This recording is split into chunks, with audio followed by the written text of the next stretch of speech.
glad to see you here on a chilly night. We're very happy to have David Christopher with us tonight to tell us about his new book, The Holy Universe. There's a quote in the cover from the author John Robbins. For those of us who call ourselves spiritual but not religious, Christopher has done a marvelous job in helping us reclaim the word holy. Another author, Angeles Ariane, calls the book a synthesis of modern and ancient wisdom. The subtitle of the book is A New Story of Creation for the Heart, Soul, and the Spirit. David has come here from Northern California, where it isn't as cold as it is tonight. He's not used to this, so he can stand by the fire this evening. From looking at his website, it looks like he's spending a month in Massachusetts, so you better get used to the weather. He has a very interesting website. You can listen to many radio interviews, join in a conversation, and ask David questions. I was happy, and I wasn't surprised, but I was happy to see that he encouraged buyers to buy local and visit your independent bookstore. He also gave a link to IndieBound to search for your local bookstore, and we just love to see that. So often we're hosting an author and we look at their website, there is a link to Amazon, and we appreciate his support and yours for being here tonight in an environment where Amazon is putting so many independents out of business. Also, in this country, fewer and fewer people consider themselves religious in the traditional sense of the word. So this book serves a very important purpose. Many are unable to reconcile the stories and myths of the ages with the age of reason. Our faith in reason, while bringing us technical brilliance, has also brought us ecological and social crisis. David takes the scientific knowledge and tells a tale that brings us a new conversation and a way to blend the scientific and the spiritual. His website is about conversation. His book is involved in conversation, so I'm going to turn the conversation over to David. Welcoming David Christopher. Thank you, Karen. So about 15 years ago, I was sitting in an audience of about 150 people, listening to a man named Brian Swim and a Catholic nun named Sister Miriam McGillis. And they were talking about a new story of creation, the new science that is coming out that's replacing this old mechanistic model of the universe. And I found myself really thrilled to hear him speak and be so amazed and enthusiastic and passionate about the universe, which he was showing that the science is now telling us that it's not a machine. It's not this thing that doesn't care about us. It's a mysteriously creative universe. It's an intelligent universe. It acts as if it knows what it's doing. And as I learned more and more about this over the years, this is about 15, 20 years ago now, when I first saw Brian Swim speak, I found myself wanting more. I grew up in the Episcopal Church, and I ended up leaving the Episcopal Church. I ended up leaving behind the literal interpretation of the Bible. But I really missed the sound of it. I missed the sound of the King James Bible, the lyricism of the stories. I wanted something like that to be integrated with the science, and not just simply tell a scientific story that simply says the universe was created 13.8 billion years ago, made and out of something we're not sure what. That's a statement of fact, but it doesn't sing. It didn't grab my gut. It didn't grab my heart. So that's why I wrote this book. And I was encouraged to write this book as I was lamenting the fact that there is no story out there for those of us who call ourselves spiritual but not religious. And those of us in the Unitarian Universalist churches, the Unity churches, the Centers for Spiritual Living, there's a hunger for more story. And so that's what came to me. This is a dialogue between a seeker and a sage, and it's set in present-day United States, The sage and the seeker meet at places like parties. They met at a party. They go to coffee shops. It's very much two people having a conversation. And the sage tells the seeker that part of your problem, I think, is the seeker does come to him with to the sage with a problem. And part of your problem is that you don't have a story. You don't have a deep cosmology. You don't have a creation story. So maybe you'd like to hear one. Why don't we start with that, from the very beginning of the universe? And the sage agrees, and this is the story that, the seeker agrees, and this is the story that the sage tells. The infinite and the creation of the cosmos. It was the beginning of all beginnings. It was a time of no time, for time did not exist. A place of no place, for space did not exist. It was a beginning like no other, for there was no before.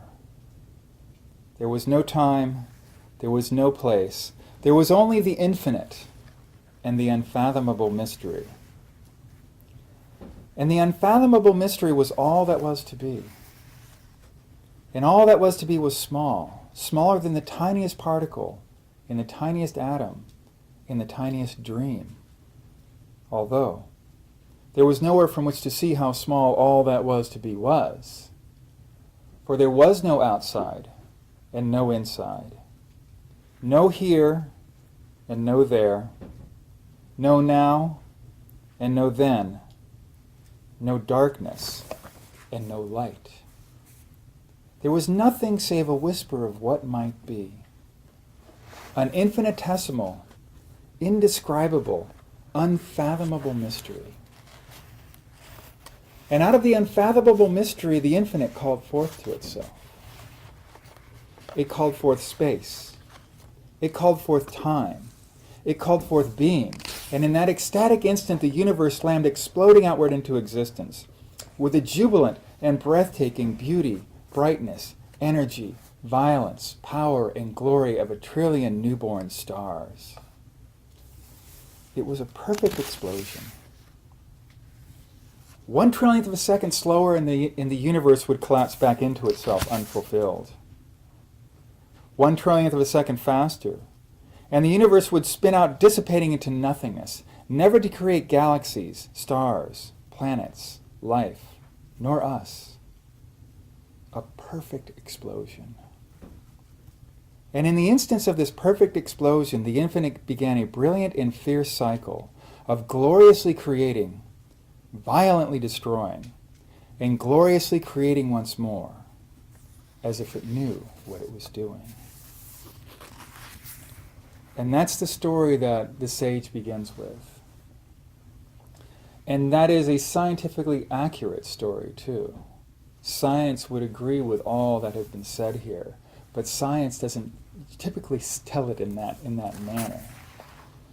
So the story continues with the creation of the galaxies, the stars, and the second generation stars that bring forth planets, and then life on some of those planets, at least one that we know of, and then the web of life. And as the sage tells the story of the creation of the web of life, I used certain essences of the universe, like the essence of relation. Everything within the universe is related. You pull on one part of the web, the entire web moves. The essence of flow, the flow of material, the flow of energy throughout a system. That's an essence of the web of life and of the universe. There's also the essence of creation and destruction, that in order to create, there must be destruction. If there is destruction, there must be creation. It's one of those paradoxes. And as I was researching this, I realized there was a part of me that thought, there's something missing in this particular scientific study, and that is the notion of beauty. That science doesn't talk about beauty, and yet that is an essence of the universe, because when we look at it, it's beautiful. The photos that are coming back from the latest telescopes are beautiful. So I decided to add in this particular, and add in as part of the dialogue, the essence of beauty. And the web of life brought beauty into its creations. It wove symmetrical tapestries within each being. It splashed perfumes and colors across It splashed perfumes and colors across fields of flowers and groves of trees that insects might more quickly find its nectars. The web of life purified the waters with the music of creeks and waterfalls. It gave melody to the birds and calls to the animals as they sang warnings and welcomes to each other. It wove tastes and smells into plants. Some bore sweetness, inviting animals to partake of their offerings of food in exchange for the scattering of seeds. Others bore bitterness, warning of poisons and whispering of medicines held within. It created soft furs, strong, smooth feathers and scales, and warm nests and dens, that its children might find comfort and thrive. Thus the web of life reflects the essence of beauty. That beauty shall be bound throughout the web of life, pointing the way toward harmony, usefulness, and mystery. In the delicate fronds of the ferns glowing green in the forests, beauty shall be found. In the grace of the lioness chasing down the gazelle as they dance the circle of birth and death, beauty shall be found. In the magnificent violence of the thunderstorm and the erupting volcano, and also in the tranquil morning mist across an infant African savanna, beauty shall be found. Beauty shall be found throughout the web of life, for it is woven throughout the universe. And one day the universe shall stand upright and behold itself, breathless in silent awe. That last particular passage foreshadows the emergence of humanity. Brian Swim, the term that he uses, that he says, is that we are the universe in the form of a human being, looking back on it to itself. And humanity emerged about somewhere around 200 to 250 years ago is when Homo sapiens began to arise. And at a certain point when we started getting really good at language, we started telling ourselves stories. And that is the point where the sage talks about the creation of what the sage calls ancient mind, which is what came out of our ability to use language. And that happened somewhere between 50 and 100,000 years ago as we really got good at language. And each of humanity's, there are three stages that the sage uses. The essence of, the story of ancient mind, the story of modern mind, and the story of planetary mind. And I want to go ahead and read to you the piece about the story of ancient mind. Through its newfound powers of language, ancient mind spoke of the infinite and humanity's connection with the web of life. It collected and passed along the lessons learned on how to thrive within the bounty of the web of life and became more powerful within it. And the overarching story that ancient mind told itself was this: Earth is alive. Everything within the universe is alive. We are but one species of many in the grand kinship of the web of life. And though we are subject to the ways and lessons of the web of life, we are still an integral part of its family. And through the web of life, we are connected to the whole of the infinite. So as we emerged out of Africa and started going across the globe, we created 10,000 languages, 10,000 cultures for all the places that we went as humanity. But the essential story was one of connection.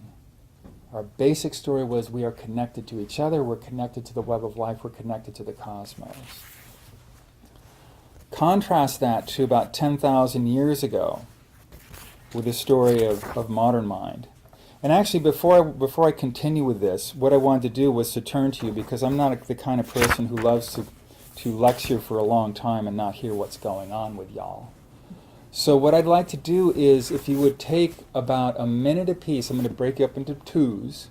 If you take about a minute apiece And just say what strikes you so far as you listen to the story. What strikes you? And I'm going to leave it as wide open as that. So if you two would work together, and then you two, so we'll have you guys work together. Okay, great. And just take about a minute apiece. And the person with the longest hair starts. And take, yeah, sorry. So take about a minute apiece and say what strikes you so far as you listen to the story that this sage is telling. Go ahead and start. All right. So just like to hear one or two comments about what struck you about the story. We've been watching the Cosmos series. The Cosmos series, yeah. Beautiful, so beautiful. Yeah. Just the pictures of the universe. Mm-hmm. And in my book group, we were just reading about Edward Curtis, who took photographs of all the Native American tribes and how they had that creation myths, and they had everything. All of their spirituality was connected to the earth. Mm-hmm. Mm-hmm. Yeah. Yeah.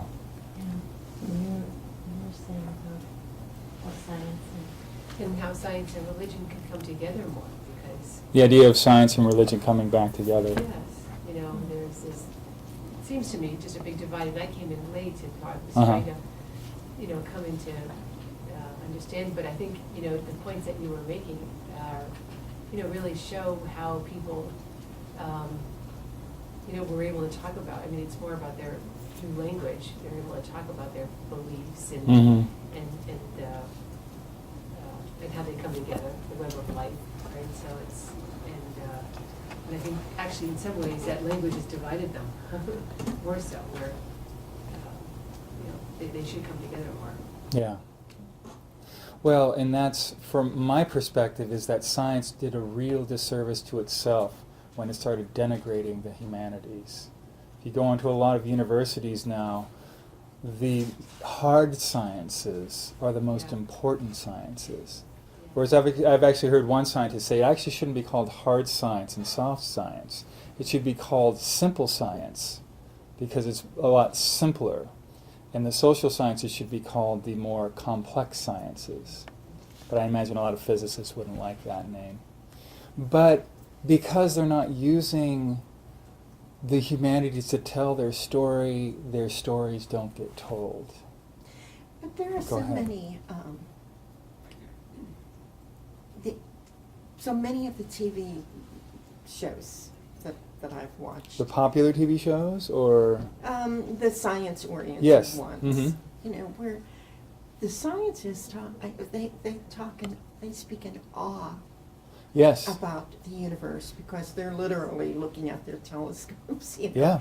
And they are speaking about the beauty and majesty of the universe and of what they're seeing. They do. So I'm not saying that all scientists are that way. Certainly. I mean, Brian Swaim, he's a mathematical cosmologist. Neil deGrasse Tyson, certainly. Right. They speak of it with awe. And my hope is that they begin to use more of the arts to tell the different stories, to not just simply speak of it at all, but tell a story that invokes that feeling in the rest of us who don't have that sense as deeply as they do.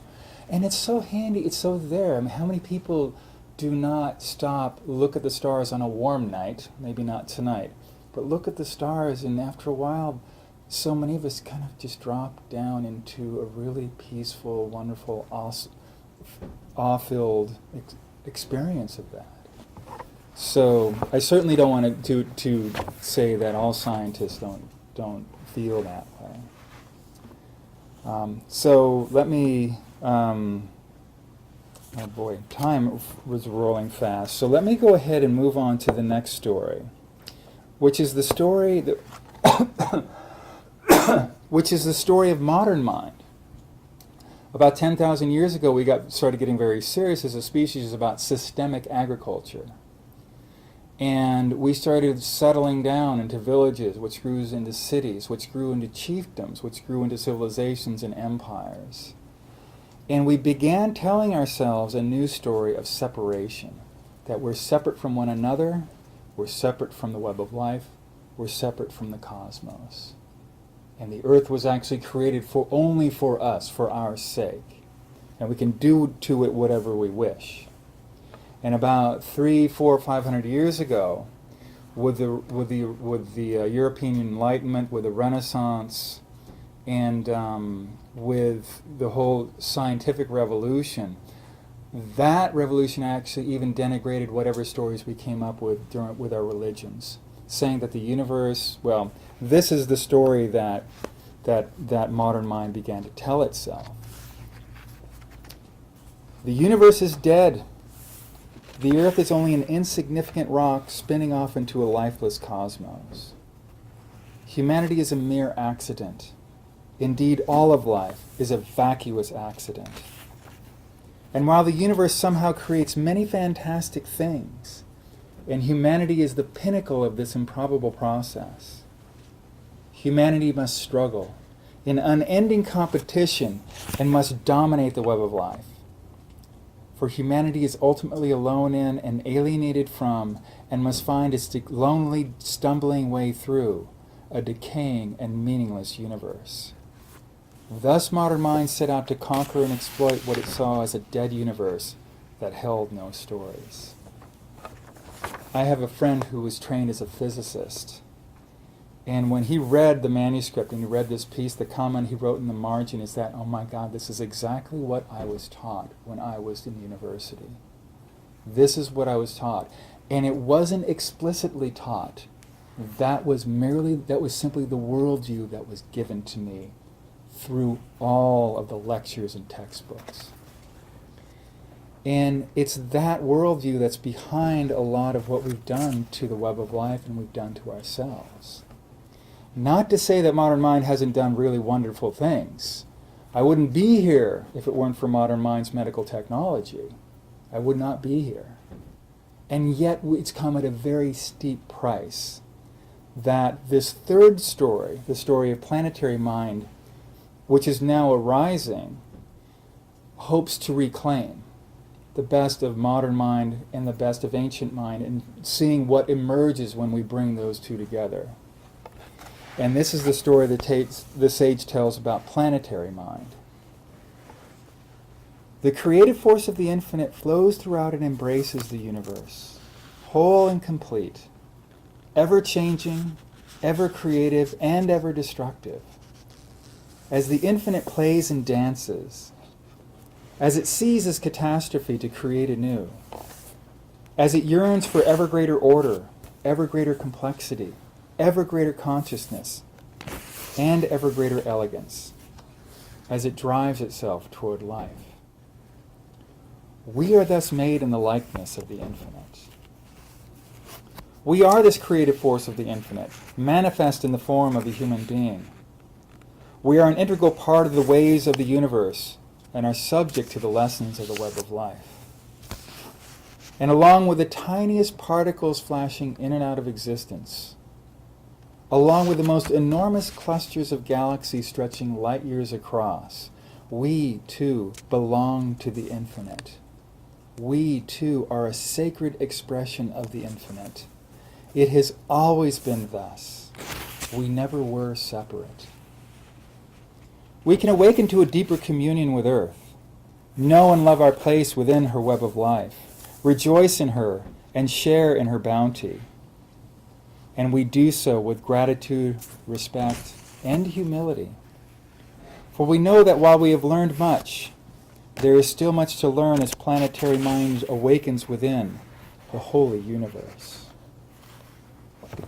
So that is the story that this is a potential story that is arising now as we look at the global catastrophes that we're facing, the ecological crises, the social justice crises, even the spiritual crises, because the bottom line story to our modern mind's culture in the United States is that you are to get a job, earn a lot of money, and spend it.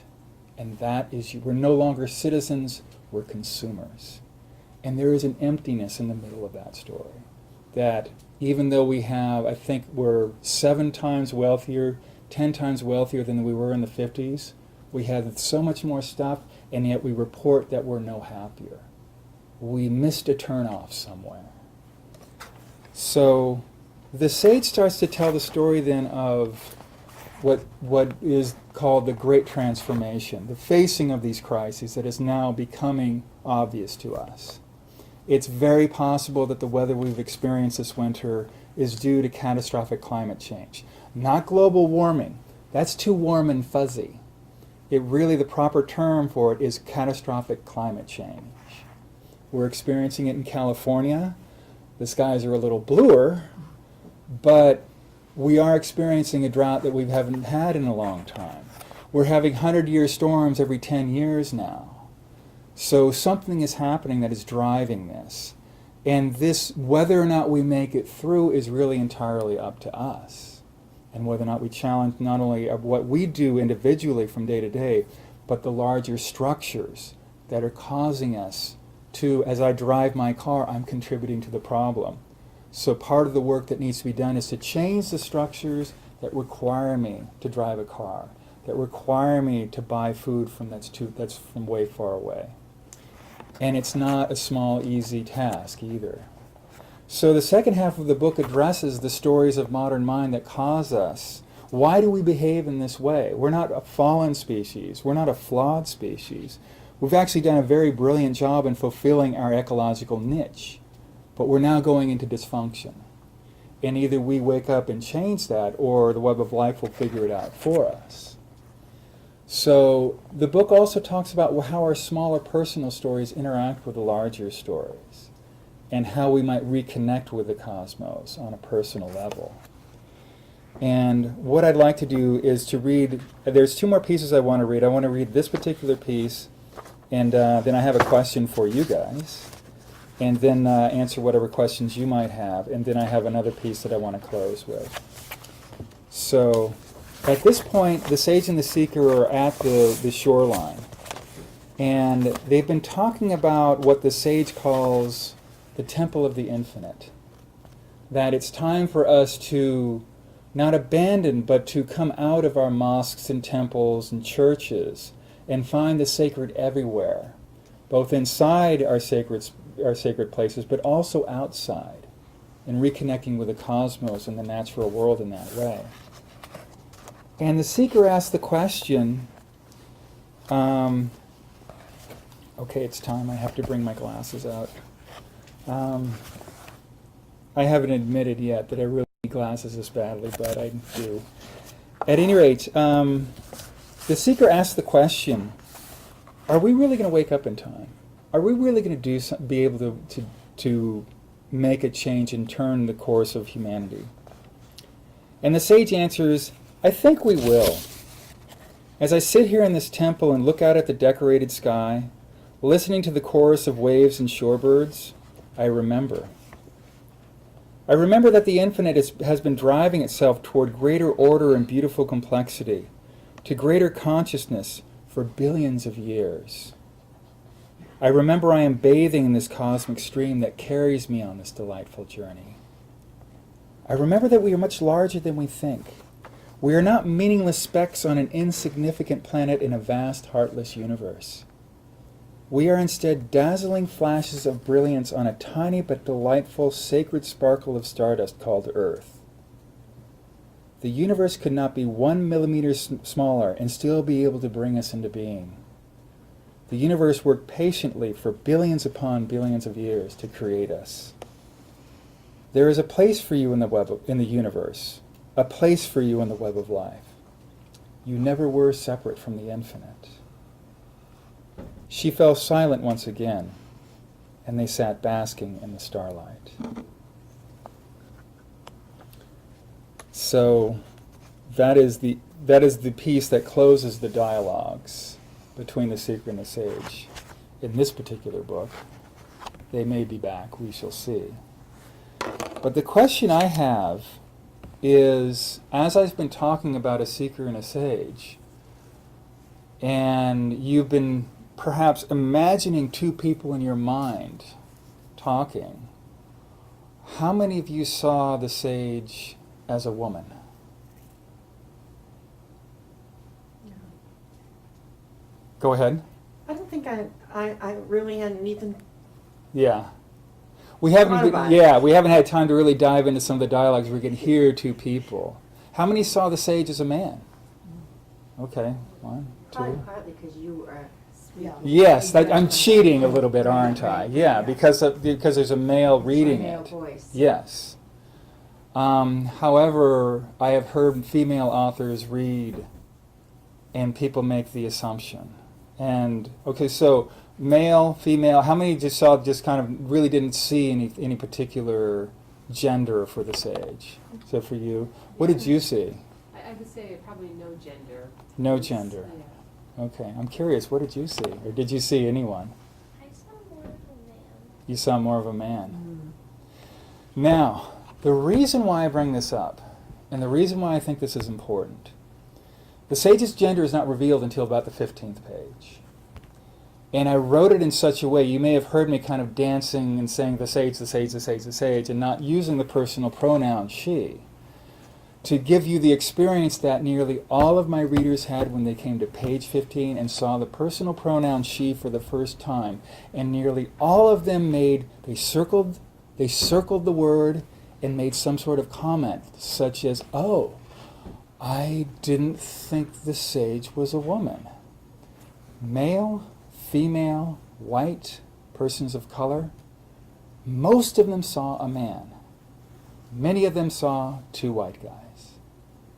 And the reason why I did that is in fact, one of the women who read this said, you really should identify the sage as a woman up front so we can get the proper picture. And I actually, to show you how deep the idea of privilege is in my mind, as far as when we talk about white privilege, for a moment, I agreed with her. God, I thought about it, maybe I should identify. And then I thought, wait a minute.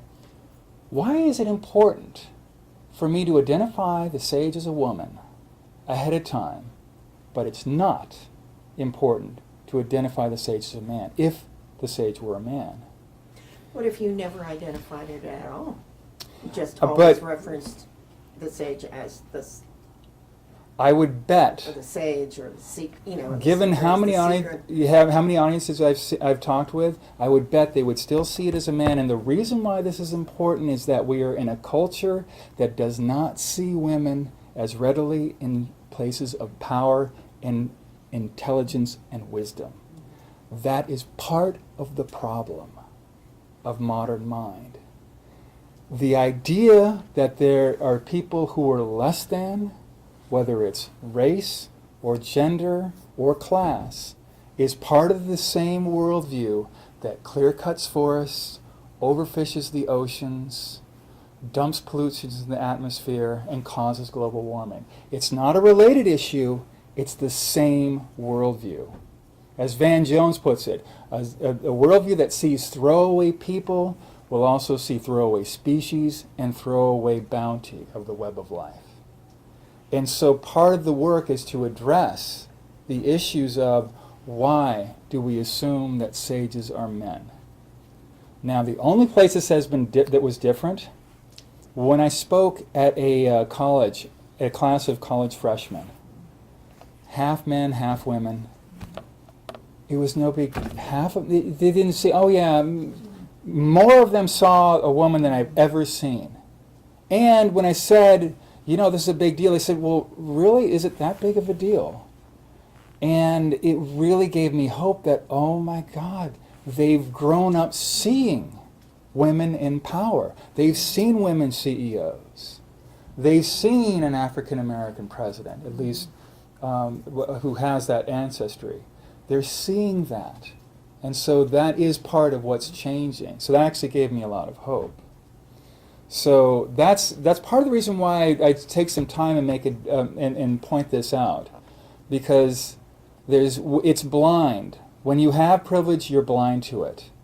When I walk up to a counter, if I walk out of a store with a trench coat and something in my hand, a receipt, and I say, no thank you, I don't want a bag, I am well aware of the privilege I have of walking through the security and knowing that I am probably not going to be challenged because I don't have a visible, you've really bought this thing. And know full well that there are those who do not look like me who will more readily be stopped.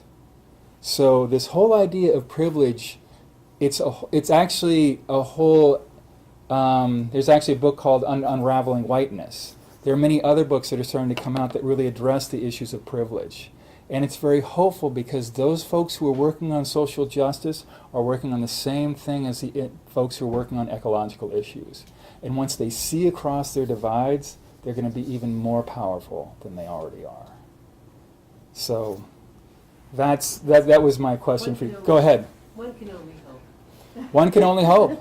I mean, I know, and it's interesting to hear her view, and I can't wait to talk with her more about this. Yeah. It's kind of just interesting that we came in for a book, and I saw all these empty chairs, and I said, Uh-huh. oh, I want to sit down and listen. And actually, I'm thinking here, it's such a great opportunity for my daughter and I to sit and, she loves to read, and we can talk about this. I have a book I'd love to sign for y'all, too. Absolutely.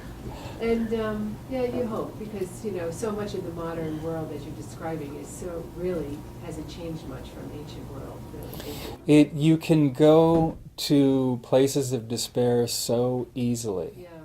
I make it a point to immerse myself, and there's a magazine out there called Yes Magazine, which focuses on where are the good stories. Not just stories, but where are people actually doing things, like in Sustainable South Bronx, such as the organic farming movement.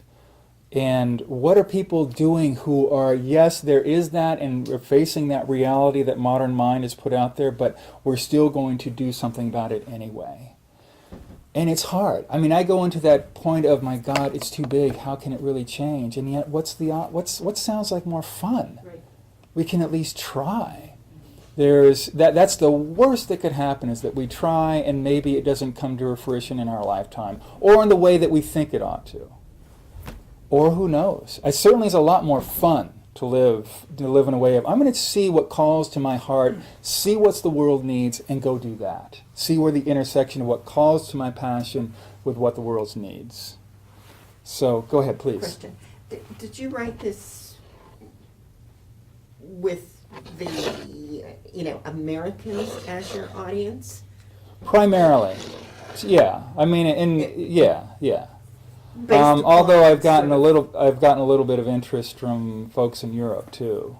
So yeah, I mean, it has a very limited point of view, a white, male, heterosexual, middle class. So I have that bias. I mean, you're going to you have to read every book knowing that that author has a certain bias. So yeah, I'm curious what was behind the question. Well, just thinking about so many different kinds of movements that are happening either successfully or unsuccessfully, Mm-hmm. In other countries Mm-hmm. at this point, Mm-hmm. which is so much more of a dramatic change than the kinds of things that are happening in the United States. Mm-hmm. Yeah. So, So you're saying that we kind of need a little bit of an input, a little nudge? That there are things happening, in the universe. There are things happening Outside of the United outside States, yes, of, yeah. us. Yes, the United States, yeah. Right, to yeah. look more broadly at Yeah. sort of at what's happening. And that's, pointing out, there's also the Utne Reader, which you might have heard from. And what I like is they don't just pull from the United States, they pull from other places too. So I'm looking at the time and I'm realizing that it is time to start wrapping up. Are there any other questions? And then otherwise I do have a close that I'd like to do. This particular piece came to me. It was interesting to have this, and it really came to me. I don't really claim that I really wrote this, because it was an astonishing progression. I thought I was writing about how humans need more than a family. They need a whole community to really hold themselves. And it turned out to be a much deeper experience than that. And so this is the piece that actually ends the book. And it addresses the point of, are we really so small and insignificant in the universe? Are we really not, we're really just kind of not even a side thought, just simply dust motes in a corner of some shack somewhere in the middle of the Rockies. And I started writing this, and this was an answer that came to me. And this particular piece is called The Smallest Vessel. What is the smallest vessel that can hold a human being? Certainly it is more than the skin and bones that contain the pulsing of the individual life within. One human cannot forever stand alone and separate. Even the wise woman who lives in the forest apart from the others serves as the wise woman for those others. The smallest vessel that can hold a human being must include at least one other human being. But two humans cannot forever stand alone and separate. They need young ones to raise and teach, to help with the daily chores, and finally to take charge and carry on as the elders grow old, their bodies dying, releasing their starlight, and becoming stardust once again. The smallest vessel that can hold a human being must include at least the family. But the family cannot forever stand alone and separate. It needs others to help in the gathering of food, the building of shelter, and in caring for those who are sick or hurt, just as it helps those others in their own time of need. The family needs others to bind together with in times of catastrophe, of want, and of war, as well as to rejoice with in times of plenty and of peace. It needs others to share in the knowledge of earth's gifts and to learn the ways of the wise old ones. The smallest vessel that can hold a human being must include at least the clan. But the clan cannot long survive alone. It needs oxygen to breathe, food to eat, and waters to quench its thirst. It needs medicines to heal those who are sick. It needs insects to pollinate and clean the forests, savannas, deserts, and prairies.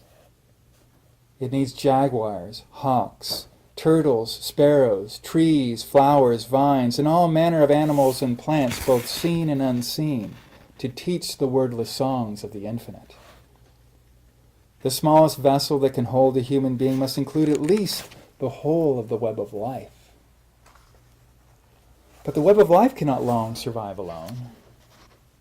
It needs a mother willing to share her flesh, air, water, the makings of soil, and the mixing together of life-giving elements so that the web of life might form itself out of her own body. The smallest vessel that can hold a human being must include at least Earth herself. But Earth cannot long survive alone. She needs a star to draw light from, to warm her creations, to cause the clouds to form, the winds to blow, and the rains to fall. She needs a moon to steady her as she dances spinning through the seasons, and to cause her oceans to pulse with life-giving tides. She needs planets, comets, asteroids to pull and push and sometimes collide with her and stir the cauldron of creativity. The smallest vessel that can hold a human being must include at least the sun and his children. But the sun and his children cannot have come into being alone. They need a galaxy of stars, forming, living, dying, exploding, creating the elements for life. They need 1 billion seeds, 1 billion possibilities, and the death of the grandmother star to bring forth that one precise possibility that allowed our son to be born and his children to emerge. The smallest vessel that can hold a human being must include at least the galaxy. But the galaxy cannot have come into being alone. It needs forces, particles, and fire spinning forth from the first callings of the infinite, forming into billions of colossal galactic clouds spiraling out into the primordial cosmos. The smallest vessel that can hold a human being must include at least the universe. But the universe cannot have come into being alone. It needs an unfathomable mystery, a time of no time, a place of no place, a beginning of all beginnings, so that the infinite can then call forth the universe, and the universe can then explode into being.